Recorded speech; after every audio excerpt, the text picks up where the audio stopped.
The strange thing about losing a marriage is that sometimes it doesn't end with divorce papers. Sometimes it ends with a single sentence spoken out loud in a room full of people who think they're hearing a joke. The night my wife wished I would disappear forever, everyone laughed. By the end of the year, nobody was laughing anymore. My name is Ethan Walker. I'm 45 years old, born and raised in Ohio.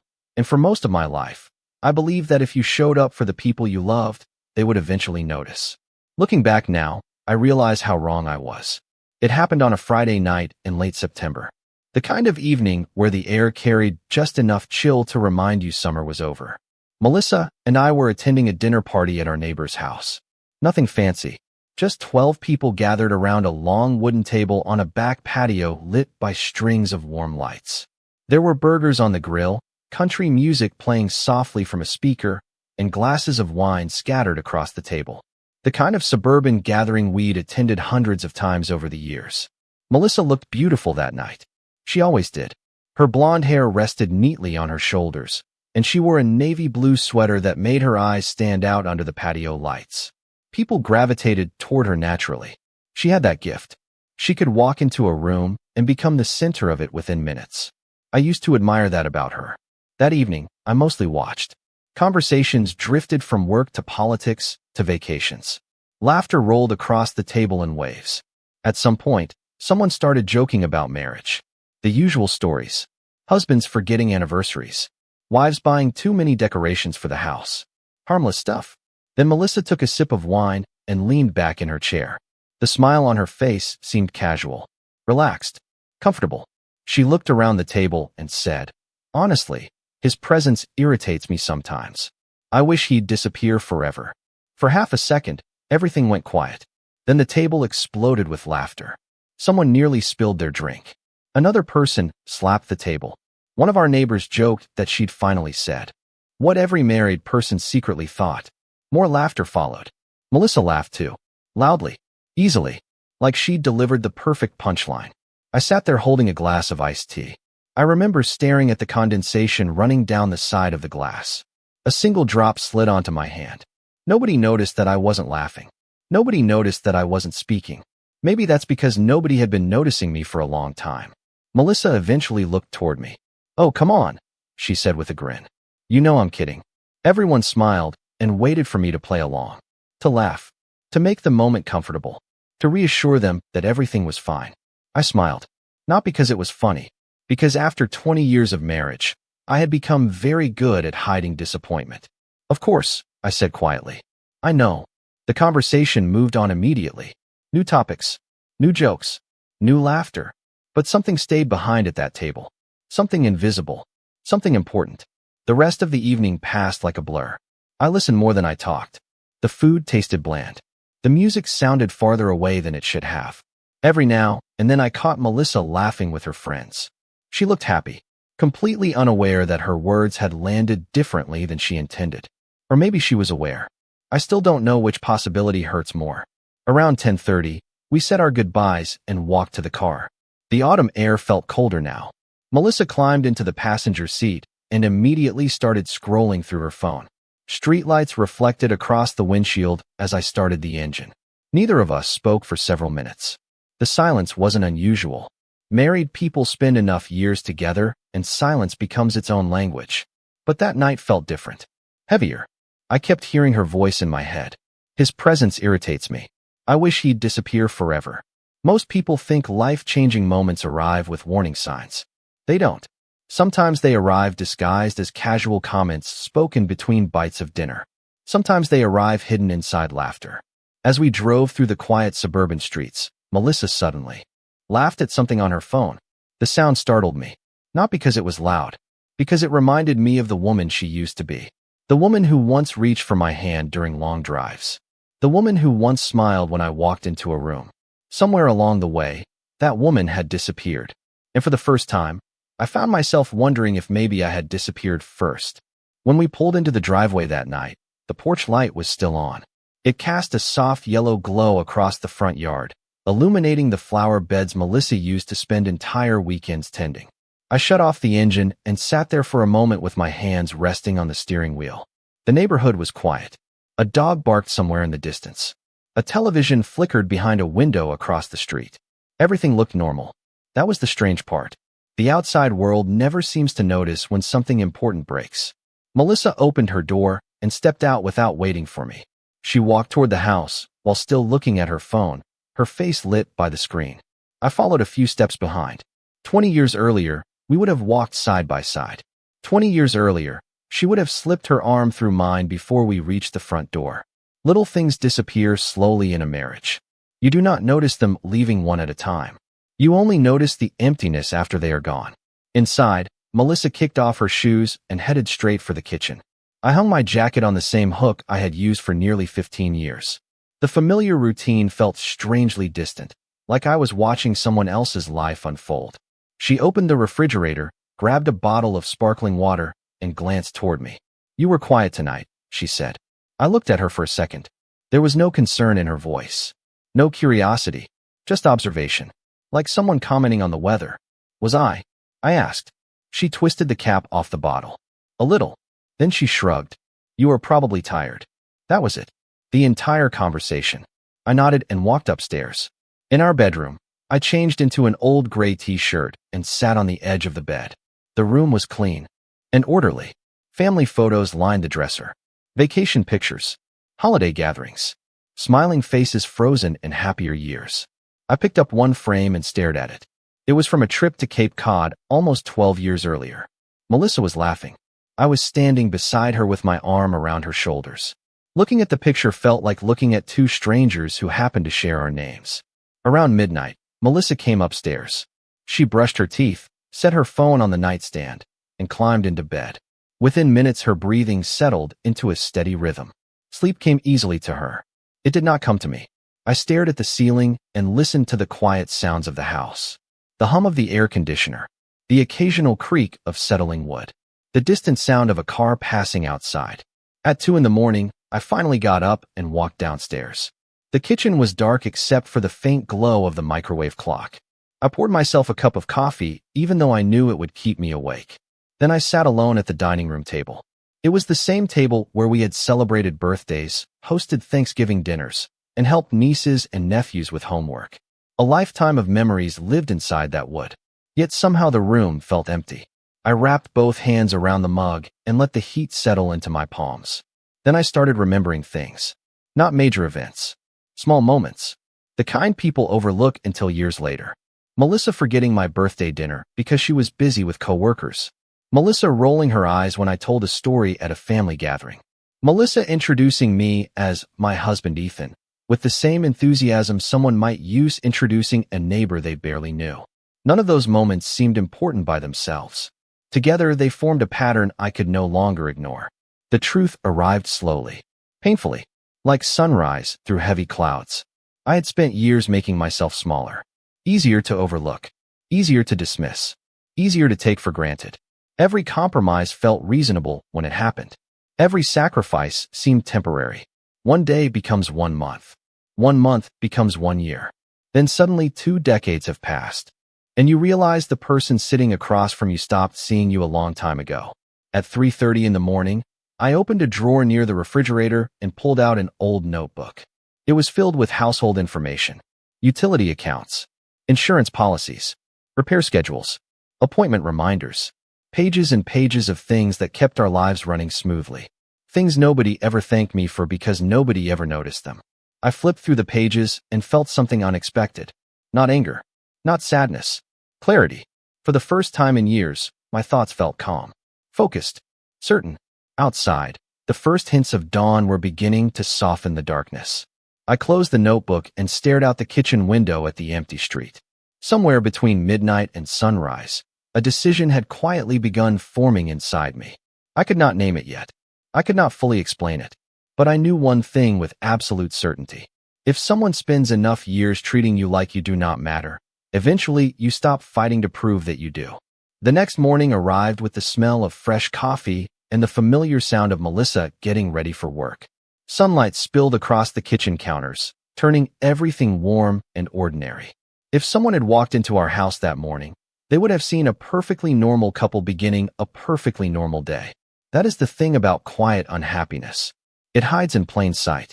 Melissa came downstairs wearing a cream-colored blazer and carrying her laptop bag. She looked polished, successful, confident. The same woman everyone admired. She poured herself coffee and glanced at me sitting at the table.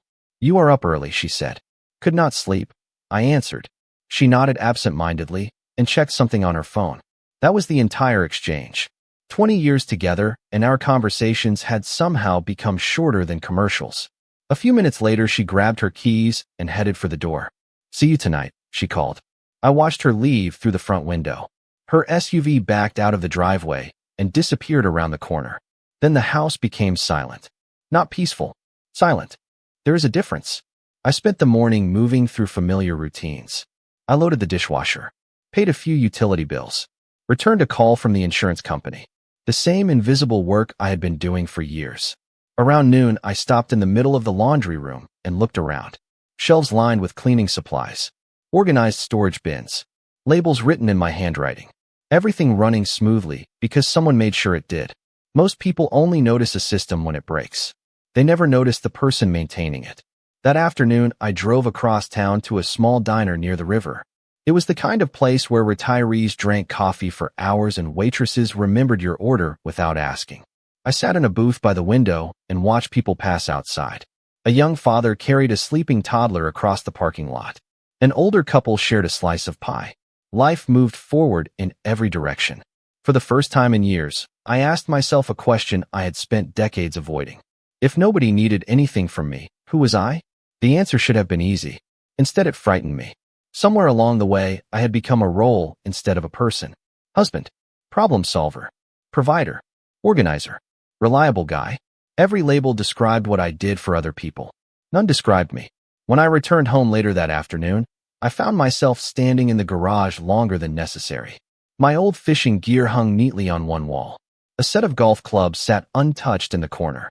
A workbench covered with projects I never finished stretched beneath the window.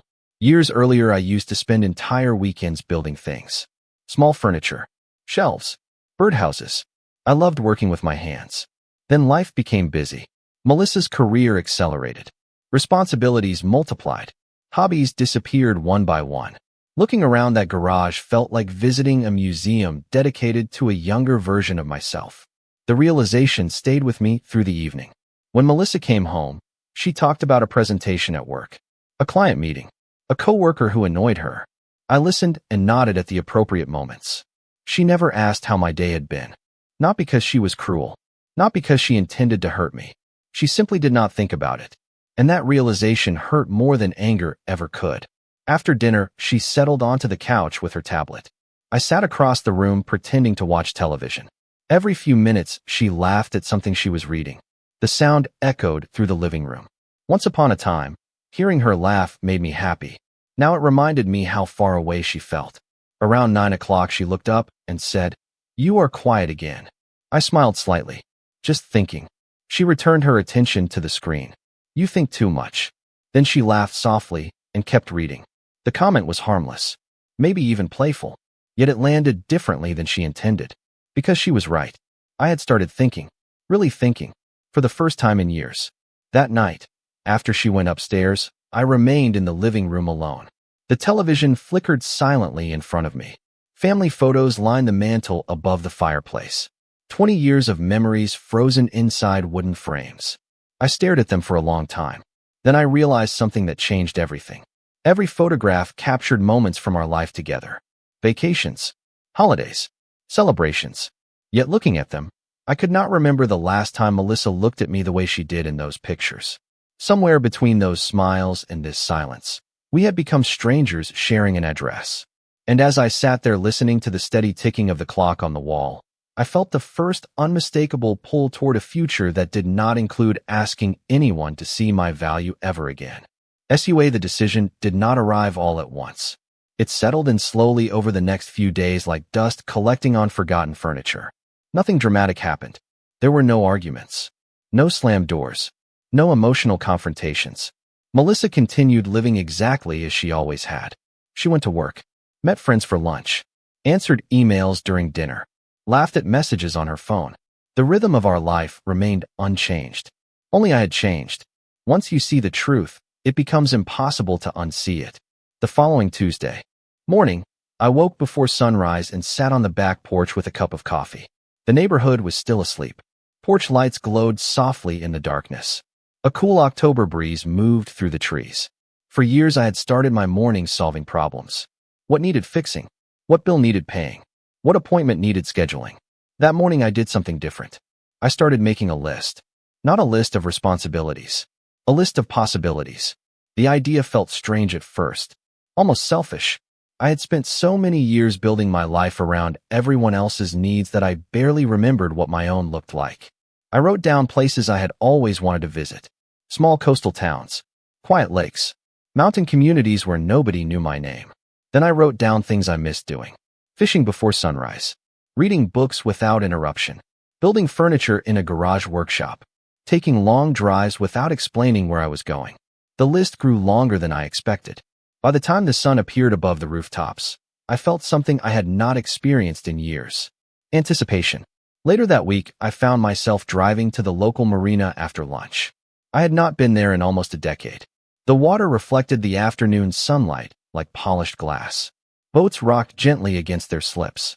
An older man stood near the dock cleaning fishing equipment. Nobody recognized me. Nobody needed anything from me. I sat on a bench overlooking the river and watched the current move steadily downstream. There was something comforting about it. Water never argues with its direction. It simply flows toward whatever comes next. That thought stayed with me. The following evening, Melissa came home excited about an upcoming company event.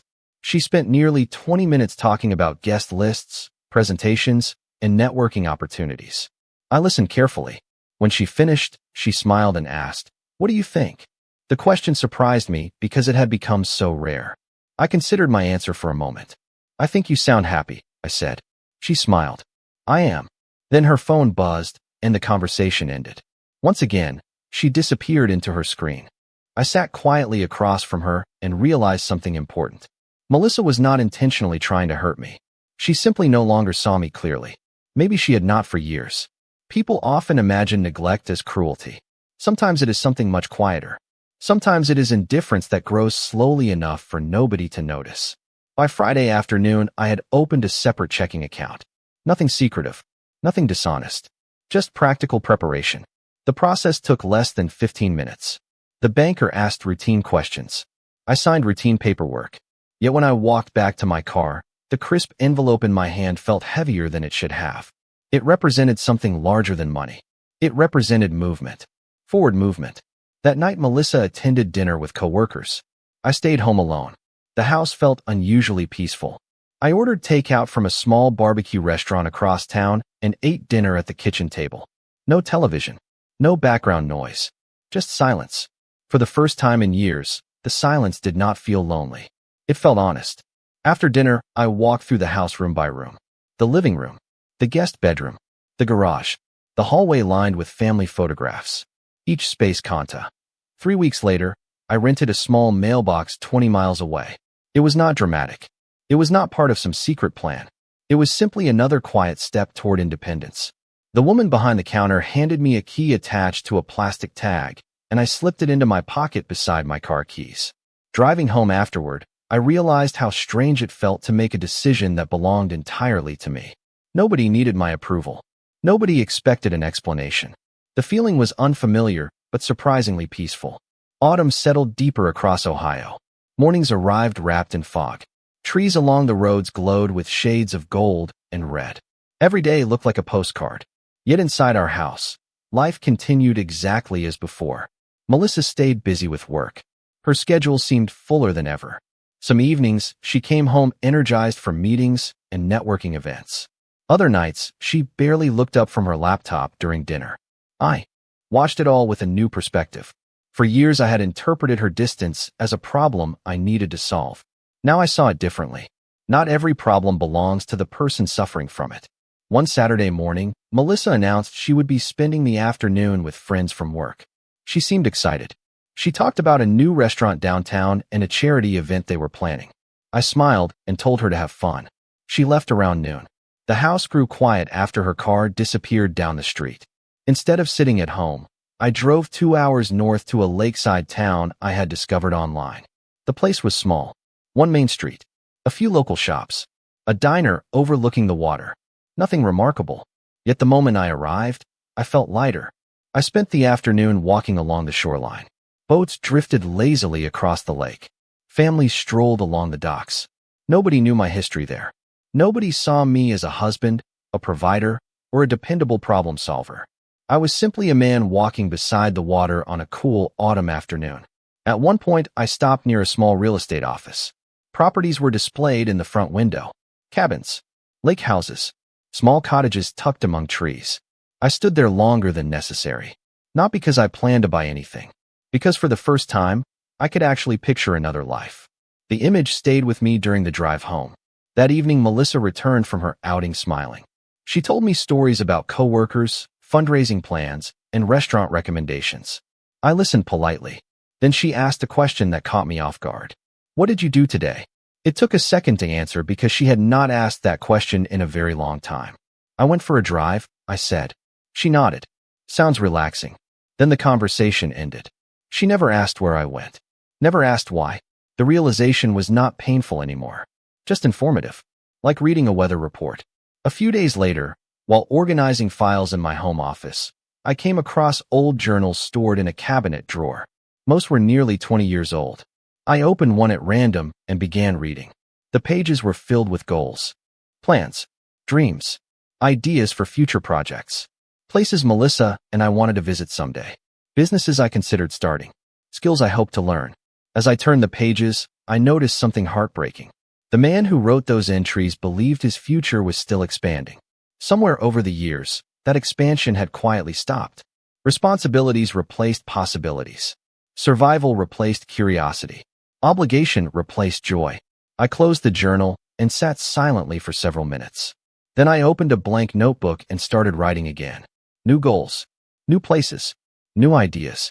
It felt awkward at first, like using muscles that had not moved in years. But the words kept coming. For the first time in a very long while, the future felt larger than the past. That night, Melissa fell asleep while watching a show in bed.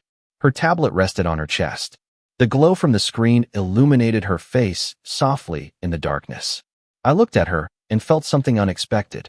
Not resentment, not anger, gratitude. She had been part of most of my adult life. We had built a home together, shared holidays, shared struggles, shared years that mattered. But gratitude and permanence are not the same thing. Sometimes people help shape your story without remaining in every chapter. I turned off the lamp and stared into the darkness. Somewhere beyond the bedroom walls, beyond the neighborhood, beyond the life I had always known, another version of my future was waiting. And for the first time, I was no longer afraid to meet it. November arrived with colder mornings and shorter days. The trees outside our neighborhood had shed most of their leaves, leaving bare branches stretching across gray skies. The season felt honest. Nothing pretending to be alive when it was preparing for change. I found myself appreciating that. One Thursday afternoon, I received a call from an old friend named Daniel.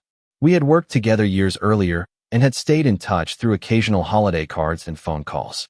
He lived near Lake Erie now, in a small waterfront community about 3 hours away. We talked for nearly an hour, mostly ordinary things. Retirement plans, local restaurants, weather, fishing. Then he mentioned something that stayed with me. A small cottage had recently become available near his neighborhood. It sat a few blocks from the lake and belonged to a retired couple moving closer to their grandchildren. You would love it up here, he said. Life moves slower. People actually know their neighbors. Nobody cares about job titles. After the call ended, I looked up the property online. The cottage was modest. White siding, blue shutters, a small porch facing a quiet street. Nothing extravagant. Yet as I studied the photographs, something settled into place inside me. For months, I had been imagining possibilities. Now one of them suddenly had an address. I did not tell Melissa about the listing. Not because I was hiding anything. Because there was nothing to discuss yet. The truth was that our conversations rarely moved beyond schedules and logistics anyway. The following Saturday, she spent most of the day preparing for another work event. Garment bags hung from doors upstairs. Her phone rang constantly. Emails arrived every few minutes. Watching her move through the house felt like watching someone race toward a destination I no longer shared. Around noon, she paused long enough to ask if I could pick up dry cleaning before Monday. I told her I would. She thanked me and immediately returned to her laptop. The exchange lasted less than 30 seconds. Later that afternoon, I sat in my office reviewing financial documents. Not because I was planning anything dramatic, because clarity matters. For years, I had managed nearly every practical detail of our household. Mortgage payments, insurance renewals, property taxes, utility accounts, investment records. Melissa trusted me to handle those responsibilities, and I always had. As I organized folders and updated records, a strange realization hit me. Entire sections of our life functioned smoothly because someone quietly maintained them, like the plumbing inside walls or electrical wiring behind ceilings. Invisible until something stopped working. The thought lingered longer than I expected. That evening, Melissa attended her event downtown. I stayed home and ordered Chinese takeout from a local restaurant. The delivery arrived in 25 minutes. I ate at the kitchen table while rain tapped softly against the windows. After dinner, I opened one of my old journals again. This time I found an entry from 15 years earlier. We had just returned from a vacation in Maine. Melissa had written a note inside one of the pages. Her handwriting curved neatly across the paper. She wrote that no matter where life took us, we would always make time for each other. I stared at those words for a long time. Not because they made me sad, because they reminded me that relationships rarely break in a single moment. They drift apart one unattended day at a time. Nobody notices the distance until the shoreline disappears. Around 10 o'clock, my phone buzzed with a text from Daniel. A single photograph appeared on the screen. The lake at sunset. Orange lights stretching across calm water. A wooden dock extending into the distance. Under the image, he wrote 4 words. Still have room here. I smiled despite myself. Then I looked around the quiet kitchen. The same room where I had spent years solving problems, paying bills, and carrying responsibilities that nobody noticed unless they were unfinished. For the first time, the contrast felt impossible to ignore. One future was familiar, predictable, comfortable in the way old shoes are comfortable. The other future felt uncertain, yet it also felt alive. Upstairs, I heard the garage door open. Melissa was home. A few moments later, she entered the kitchen carrying her purse and talking about a successful evening. I listened politely and smiled at the appropriate moments. But while she spoke, I realized something had changed. I was no longer waiting for her to see me. I was no longer hoping the next conversation would somehow restore everything we had lost. That chapter had already ended. Neither of us had noticed when it happened. And sitting there beneath the warm kitchen lights, with rain falling outside and the photograph of the lake still glowing on my phone, I quietly accepted that my next chapter would begin somewhere else. December arrived with the first snowfall of the season. One morning, I opened the front door and found the neighborhood covered in a thin layer of white. Cars sat quietly beneath frosted windshields. Rooftops looked softer. Even the familiar streets seemed different. Change has a way of doing that. It transforms places you thought you knew. By then, my conversations with Daniel had become more frequent. Every few days, he would call to tell me about life near the lake. Local events, fishing reports, small-town stories. Nothing extraordinary. Yet I found myself looking forward to those calls more than I expected. Not because of the location. Because every conversation reminded me there was still life waiting beyond routines I had mistaken for permanence. A week before Christmas, Melissa received exciting news at work. She had been selected to lead a major project for the coming year. Friends called to congratulate her. Coworkers sent messages. She spent evenings discussing timelines, budgets, and travel schedules. I was genuinely happy for her. Success had always mattered to Melissa. It gave her purpose, direction, energy. One evening, we sat at the kitchen table while she reviewed presentation materials. Papers covered every available surface. Highlighters, notebooks, coffee mugs, the organized chaos of ambition. As she worked, she suddenly looked up. "Do you remember when I almost quit 10 years ago?" she asked. The question surprised me. "Of course," I said. "You talked me out of it." Her eyes returned to the papers. "Good thing you did." Then she smiled faintly and continued working. The exchange lasted only a few seconds, but it stayed with me afterward. Because I remembered much more than she did. I remembered the sleepless nights when she doubted herself. I remembered helping rewrite resumes, practicing interviews, reviewing presentations, encouraging her after difficult meetings. Those memories filled entire chapters of my life. To her, they had become footnotes. That realization no longer hurt. It simply revealed something important. People rarely recognize support while they are standing on it. A few days later, while organizing old tax records in the basement, I discovered a storage box filled with documents from years earlier. Inside were loan applications, mortgage paperwork, medical bills, insurance claims, and dozens of other records tied to moments of crisis our family had navigated. I sat on the floor flipping through the files. With every folder, another memory surfaced. A financial setback I solved quietly. An unexpected expense I absorbed without discussion. A family emergency I helped manage behind the scenes. Looking through those papers felt like reading the hidden history of our marriage. The version nobody saw because successful solutions leave very little evidence behind. I carried the box upstairs and spent the evenings sorting everything into binders. Not because anyone asked me to, because I wanted things organized, clear, accessible. Around midnight, I stepped back and looked at the neatly labeled shelves in my office. Years of responsibilities reduced to orderly rows of folders. The sight brought an unexpected sense of closure, like finishing a project that had taken far longer than expected. Christmas came and went quietly. We attended family gatherings, exchanged gifts, smiled for photographs. From the outside, everything looked exactly the way it always had. But internally, something had shifted beyond repair. Not in a destructive way, more like a river changing course after years of gradual erosion. The movement was invisible until suddenly it was impossible to ignore. On the first weekend of January, Daniel invited me to visit again. This time I accepted. I drove north early Saturday morning beneath clear winter skies. The roads were nearly empty. Fields stretched across the landscape covered in snow. The further I traveled, the lighter I felt. By afternoon, I was standing beside Lake Erie watching waves roll toward shore beneath pale sunlight. The air smelled clean, cold, honest. Daniel showed me around town. We stopped at local shops, ate lunch at a small diner, walked along quiet streets lined with modest homes. Nobody rushed. Nobody seemed interested in impressing anyone. Life simply unfolded at its own pace. Before I left, he pointed toward the small cottage I had seen online months earlier. It still sat empty. Blue shutters, white siding, snow covering the front yard. I stood there for a long moment. Then something unexpected happened. For the first time, I stopped imagining what life might look like somewhere else. I could actually see it.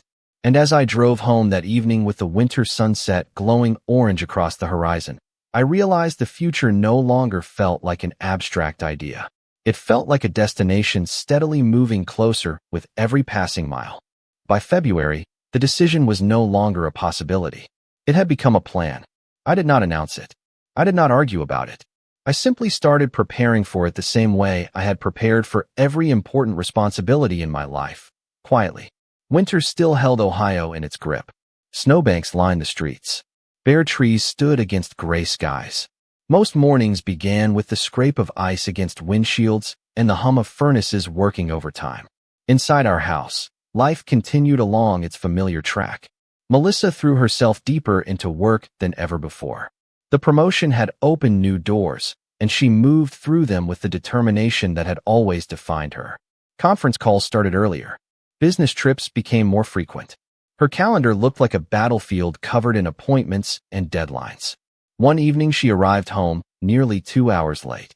Not unusual anymore. She dropped her bag near the front door and sighed with exhaustion. "I feel like I have not stopped moving all week," she said. I nodded and handed her a plate of dinner I had kept warm in the oven. She smiled gratefully.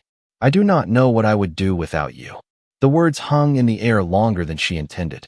Then she sat down and started answering emails while she ate. "I do not know what I would do without you." The sentence should have made me happy. Instead, it revealed something important. She appreciated what I did. She depended on what I provided. But appreciation is not the same as connection. Dependence is not the same as love. I realized that if I disappeared tomorrow, she would miss the systems I maintained long before she missed the person maintaining them. That thought followed me for days. A week later, I returned to the lakeside town alone. This time I met with a real estate agent. The cottage looked exactly the way it had in the photographs. White siding, blue shutters, a modest porch. The interior was simple but welcoming. Sunlight streamed through the windows. Hardwood floors creaked softly beneath my shoes. The kitchen overlooked a small backyard where snow covered the grass like a blanket. Nothing about the place was impressive. That was precisely why I loved it. It felt honest. The agent talked about property taxes, maintenance costs, and neighborhood history. I listened carefully, but my attention kept drifting toward the windows. Beyond them, I could see pieces of a life I had almost forgotten was possible. Peace, simplicity, space to breathe. Before leaving, I stood alone in the empty living room for a few moments. The silence felt different there. Not lonely, not heavy, just quiet. For years, silence in my house had felt like distance. Here it felt like freedom. Driving back home that evening, I made my decision. The following month passed quickly. Paperwork moved forward. Financial arrangements took shape. Small practical details were addressed one by one. Nobody noticed. Why would they? Quiet changes rarely attract attention until they are finished. Meanwhile, Melissa remained focused on her expanding career. One Saturday morning, she left before sunrise for a business conference in Chicago. I watched her car disappear down the street and realized something surprising. I was not angry. I was not bitter. I genuinely hoped she succeeded. Whatever happened next, I wanted good things for her. The end of a chapter does not require hatred. Sometimes it only requires acceptance. That afternoon, I spent hours organizing files in my office. Every account, every password, every household record, detailed instructions for anything she might need later. The process felt strangely familiar, like preparing a home for winter or finishing a project before moving on to the next one. Around sunset, I opened the top drawer of my desk and found an old photograph tucked inside. Melissa and I stood on a beach 20 years earlier, wind blowing through our hair, arms wrapped around each other, smiling toward a future neither of us could imagine. I studied the picture for a long time. Then I carefully placed it back inside the drawer. Not because I wanted to forget it, because some memories deserve respect even when they no longer belong to your present. Outside, the sun slipped below the horizon.